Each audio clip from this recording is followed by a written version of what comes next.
Time for tonight's rewrite. Monday night in this space, I told the story of the police misconduct and police brutality that erupted on Saturday at a peaceful demonstration by the Occupy Wall Street protesters. We brought this story to a national television audience, complete with video of the police violence.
We then showed you a slow-motion version of that last piece of video, which revealed a police commander using pepper spray against some young women for absolutely no reason.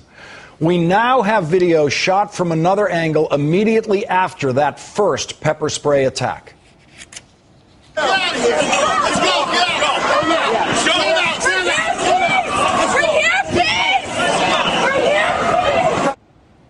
We're now going to slow that down so that you can get a clear view of the white-shirted, indiscriminate pepper spray attacker.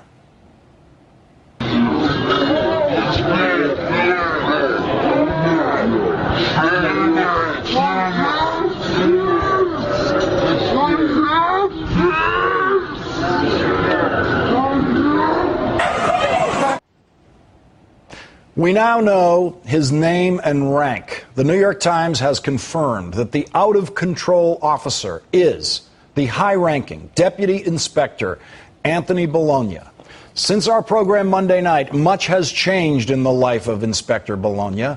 On Monday, the police department was blithely insisting that the use of pepper spray and all of the rest of the brutality caught on tape was appropriate, even while they knew that we and anyone with internet access had video proving that it was completely unjustified.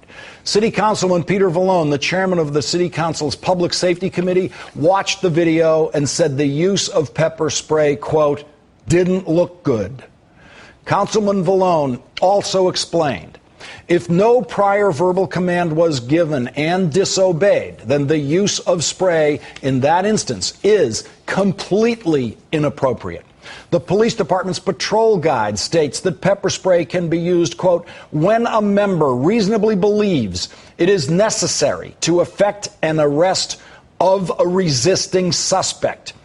You see in this video that Inspector Bologna makes no attempt to arrest anyone, nor does he order anyone arrested who he sprays. He just indiscriminately sprays people as he marches down the sidewalk. You can see here in this frame that he's spraying people who are walking away from him. They are not resisting him in any way. They are not resisting arrest.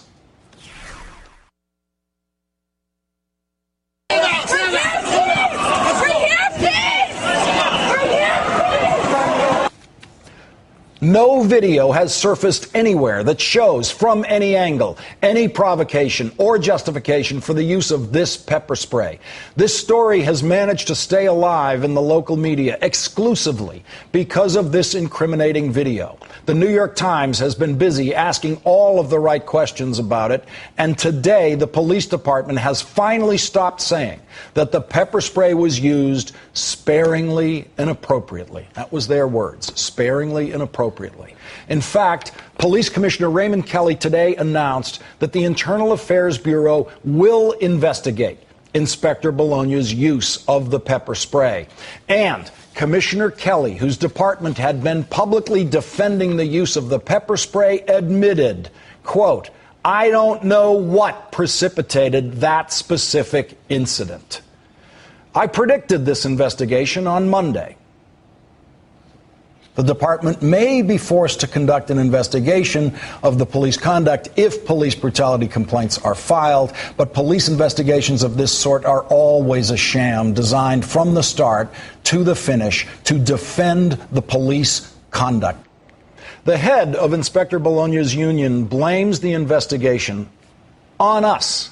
He says the only reason Inspector Bologna is being investigated is the notoriety the Wall Street protests have attracted in the media.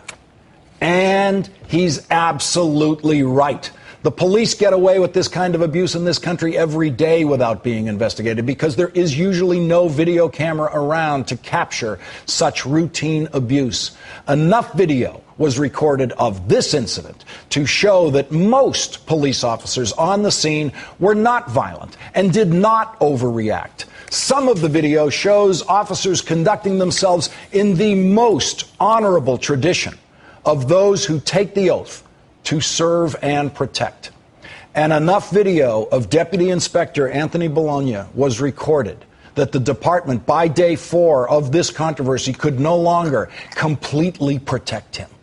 Of course, as his internal affairs investigation proceeds, the culture of the department will do everything it possibly can to protect Inspector Bologna, and it remains very, very unlikely that the police department investigation will result in the disciplining of Inspector Bologna or any other officer.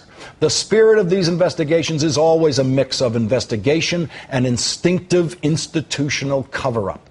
Police departments don't want to know the truth about these incidents, and they don't want you to know the truth about these incidents. They do everything they can to hide these truths. That's what the police department was doing on Monday when they kept insisting that the use of the pepper spray was appropriate. They stuck with that story as long as they could. The only reason that story couldn't hang together is that the video shows it is false. The bravest people on that street on Saturday were not police officers.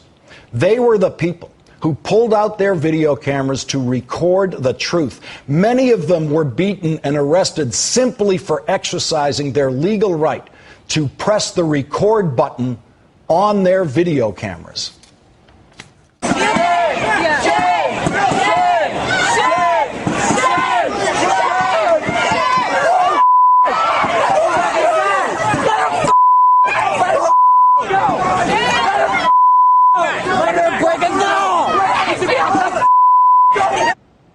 Soon enough, the protesters realized that using their cameras meant they were running a much more serious risk of being beaten and arrested, and still, they had the courage to do it. There's a very brave man in this picture. A very brave man. And it's not the guy in the white shirt.